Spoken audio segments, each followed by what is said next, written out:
Selamat siang untuk kita semua. Kami dari kelompok 8 sebagai penanggap akan menanggapi dari penyaji yaitu kelompok 7 dengan topik menuju spiritualitas dunia pasar. Di mana kami ada 4 orang, saya tampil dan ada Harlen dan juga ada Indriani dan juga ada Nadia yang masing-masing kami akan memaparkan bagaimana spiritualitas menuju dunia pasar ini yang sebenarnya dari latar belakang, isi, dan juga kesimpulan. Semua akan diperlengkapi dalam presentasi penanggap kelompok 8. Kelompok setuju dengan argumen kelompok presentasi karena memang dalam kehidupan manusia, terkhusus kehidupan sosial masyarakat, pasti akan mengalami perubahan. Perubahan-perubahan tersebut bisa saja terjadi secara cepat maupun lambat, menyesuaikan perkembangan zaman. Kemungkinan besar kalau salah satu penyebab perubahan tersebut ialah adanya jalinan komunikasi baik secara langsung maupun tidak langsung yang terjalin dengan kebudayaan yang hidup di luar kebudayaan kita. Jalinan komunikasi yang dibangun terus-menerus dengan kebudayaan luar menyebabkan terjadinya perubahan-perubahan terkhusus dalam kehidupan sosial masyarakat. Oleh karena itu, pertanyaan kelompok, menurut analisa kelompok presentasi, melihat konteks kehidupan sosial di masa sekarang, faktor apakah yang paling mendominasi terjadinya gerakan perubahan dalam kehidupan sosial masyarakat? Perubahan kehidupan sosial dalam hal ini mengacu kepada perubahan dalam berbagai pola kehidupan masyarakat. Dalam hal ini terjadi dalam kehidupan dunia pasar. Seperti yang dijelaskan oleh kelompok dalam paper, bahwa di dalam proses jalannya perubahan tersebut pastinya ada komunikasi atau interaksi yang terjadi. Sebagai umat Kristen di masa kini, tentunya dalam menghadapi dunia bisnis sangat perlu menjadikan spiritualitas menjadi pedoman, baik dalam hubungan dengan sesama manusia maupun hubungan dengan Allah yang erat kaitannya dengan perkembangan bisnis. Karena pada dasarnya spiritualitas merujuk kepada hal mengenai kesadaran manusia sebagai makhluk ciptaan dan keharusannya membangun relasi dengan sesamanya, terlebih khusus membangun relasi yang intim dengan Tuhan sebagai penciptanya. Pertanyaan selanjutnya dari kelompok penanggap ialah, dalam kehidupan spiritualitas umat Kristiani dalam ruang lingkup dunia bisnis, sudah sejauh mana untuk menanggapi dunia pemasaran sekarang? Bagian saya yaitu spiritualitas Kristen. Sebagai yang saya tanggapi yaitu spiritualitas Kristen adalah cara kita untuk menanggapi bagaimana sebenarnya harus kita lakukan secara baik. Kemudian spiritualitas Kristen adalah cara kita untuk masuk dan bersekutu kepada Allah, untuk meneladani iman kita terhadap Tuhan. Oleh karena itu kita sebagai umat Kristen melakukan penyertaan yang baik dan meneladani apa arti sesungguhnya spiritualitas Kristen. Spiritualitas ini bersifat tritunggal, yang artinya pengalaman yang hidup dalam hubungan dengan Allah, yaitu Tritunggal, yaitu Bapa, Anak, dan Roh Kudus. Dengan begitu kita sebenarnya diajak dalam suatu persekutuan dan kehidupan dalam kasih Bapa, Anak, dan Roh Kudus. Ajaran dan ketritunggalan itu tentang Allah melalui penyertaan dirinya, dan dalam inkarnasi Allah membuka dirinya sendiri kepada manusia sehingga mengenal dalam hubungan batinia ke ilahinya dan bersekutu dengan dalam hidup kudus sebagai Bapa, Anak, dan Roh Kudus. Yang selanjutnya spiritualisasi, yaitu spiritualisasi adalah suatu dunia bisnis, yaitu peran dari intuisi dan kebangkitan keinginan, kegembiraan, kekuatan, dan belas kasihan melalui kekuasaan pembebasan yang terhubung dengan suatu tujuan tertinggi yang mendorong terciptanya kreativitas dan panggilan, bahwa spiritualitas bisnis yang begitu ada banyak cara dan menjalankan sebuah otoritas yang memusatkan perhatian kepada beberapa pertanyaan yang muncul sejak awal, yaitu spiritualitas bisnis baru, mengandaikan kebaikan asasi manusia tanpa pertimbangan apapun mengenai kehancuran dosa manusia dan transendensi manusia, bahwa salah satu istilah sering digunakan yaitu manusia juga tidak dapat menyelamatkan dirinya sendiri. Jadi ada kehidupan baru tanpa kelahiran baru, pertobatan tanpa berbalik pada Allah, pengharapan tanpa akhir yang substansial dan bernilai bagi seluruh kisah manusia. Jadi itu yang bisa saya tanggapi. Yang menjadi pertanyaan saya, teman-teman, yaitu apa sebenarnya spiritualitas Kristen ini di dalam pandangan manusia, dan bagaimana spiritualitas Kristen ini di dalam pandangan manusia, dan bagaimana cara tindakan kita untuk mengimani dalam pandangan spiritualitas Kristen. Baru apa yang menjadikan terciptanya spiritualisasi dan bagaimana kita menanggapi dalam hal tersebut. Yang selanjutnya, bahwa dikatakan spiritualisasi ini adalah dunia bisnis, yang menjadi pertanyaan saya bahwa bagaimana kita merespon dalam hal ini dengan tindakan spiritualitas Kristen.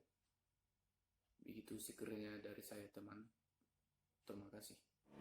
Dalam bagian kewirausahaan dan dorongan menuju kreativitas, kelompok setuju apa yang telah dipaparkan, bagaimana visi menjadi hal terpenting dalam mewujudkan kreativitas dalam berwirausaha. Tetapi di sini kelompok penanggap kami menemukan ada hal yang paling penting dalam pemaparan kewirausahaan dan dorongan menuju kreativitas. Seperti apa?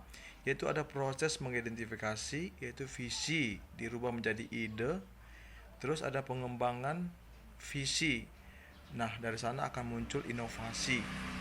Dan ketiga, membawa visi ke hidup, artinya ada aksi dan kerja. Nah, tetapi kelompok penyaji dalam hal ini lebih memilih 3 segi dalam kewirausahaan, yaitu visi, kreativitas, dan implementasi. Nah, jika salah satu dari antara ini tidak dilaksanakan, maka akan berakibat kewirausahaan itu tidak utuh dalam hal tindakan. Nah, menjadi pertanyaan kami kelompok penanggap, jika diantaranya ada yang hilang atau tidak berjalan, maka aktivitas kewirausahaan menjadi tidak utuh. Sejauh mana pemahaman kelompok tentang makna utuh di sini? Apakah utuh di sini cacat atau tidak berfungsi sama sekali? Nah, yang kedua, mengapa kelompok mengatakan bahwa jika salah satu dari segi kewirausahaan ini tidak dilaksanakan, misalnya implementasi, nah, maka hal tersebut menjadi tidak efisien atau tidak utuh. Bukankah implementasi di situ sudah ada bagian dari kreativitas inovasi? Artinya ada berkesinambungan. Bagaimana kelompok memahami hal ini? Sehingga kelompok mengatakan jika salah satu dari antara segi kewirausahaan ini tidak dilaksanakan, maka menjadi hal yang tidak utuh dalam pelaksanaannya. Bagian kedua, poin menuju spiritualitas Kristen. Kelompok di sini agak tidak setuju pada pemaparan materi kelompok 7, di mana kelompok beranggapan bahwa spiritualitas itu hanya identik dengan yang transenden, artinya yang tidak kelihatan, berarti ada irasional. Sedangkan dalam buku yang kami baca, dari buku Transformasi Kewirausahaan atau Transformasi Spiritualitas Kewirausahaan karya Abdul Jalil, di situ mengatakan bahwa orang yang melakukan kewirausahaan itu atau pengusaha, pebisnis itu termasuk dengan yang rasional, berarti yang membicarakan tentang yang ada, dan itu tidak termasuk dalam hal spiritualitas. Nah, apakah kelompok di sini setuju dengan anggapan itu? Seperti kita manusia itu identik dengan profan, artinya yang duniawi. tidak bisa bersatu dengan yang irasional. Apakah kelompok dalam hal ini setuju dengan pendapat kelompok kami? Terus spiritualitas seperti apa yang mau disasar dalam pembahasan ini? Apakah sepenuhnya dalam tindakan religius atau bagaimana? Selamat siang, terima kasih atas kesempatan yang diberikan. Perkenalkan, nama saya Nadia Natalia Kristi Mederu, NIM 71 2017 123. Baik, saya akan mempresentasikan kehidupan campuran dan menanamkan integritas. Tentu teman-teman sudah mengetahui mengenai kehidupan campuran dan bagaimana menanamkan integritas. Nah, yang terpenting itu adalah dalam menjalani kehidupan campuran ini ialah mengetahui bahwa kita adalah orang-orang yang dikasihi Allah, bahwa Allah merasa senang dengan kita, dan bahwa kita tidak perlu melakukan sesuatu untuk mendapatkan kasih dan restu dari Allah. Dalam menjalani kehidupan campuran ini tentu kita membutuhkan beberapa waktu untuk awal dari kita mengerjakan suatu pekerjaan, yang dimana dijelaskan di sini ada beberapa contoh atau beberapa tindakan yang harus kita lakukan dalam menjalani kehidupan campuran ini. Yang pertama, kita dapat mempraktikkan inkofasi atau pembacaan doa dan kebiasaan memanjatkan pujian pada awal atau akhir hari. Yang kedua, kita dapat menerapkan lexio continua atau pembacaan Alkitab secara terus-menerus untuk memenuhi pikiran dan hati kita. Ketiga, kita dapat mempraktikkan lexio divina atau pembacaan Alkitab secara perlahan dan mediatif diiringi dengan doa. Keempat, dengan pencatatan setiap hari. Kelima, kita dapat berpuasa, berdiam diri untuk Allah. Keenam, melalui pengakuan. Ketujuh, kita dapat mempraktikkan sabat. Kata sabat ini berarti berhenti dari pekerjaan dan bekerja keras. Nah, melalui beberapa tindakan itu, dari situ kita dapat melihat bagaimana cara kita melakukan suatu pekerjaan kita itu dalam kehidupan setiap hari. Dengan melalui beberapa tindakan itu, setiap pekerjaan apapun yang kita kerjakan itu pasti semua akan berjalan dengan baik. Nah, namun tidak berhenti sampai di situ saja. Ada juga penanaman integritas dalam mengaitkan kehidupan campuran itu.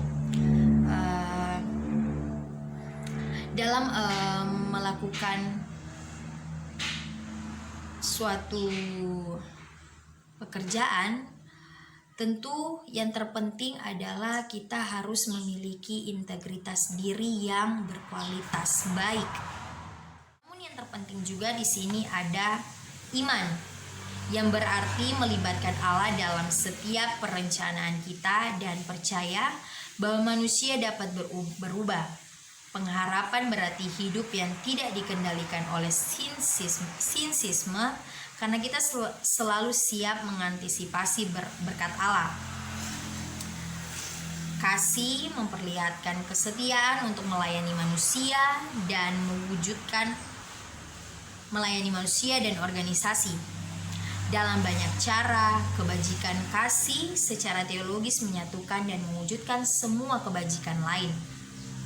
Kalau kasih adalah motivasi di balik kebajikan-kebajikan ini, integritas adalah ekspresi dari hidup yang penuh kebajikan. Integritas bukan sekedar kejujuran, tapi integritas keseluruhan dan kekuatan dari seseorang yang bebas dari kebobrokan moral.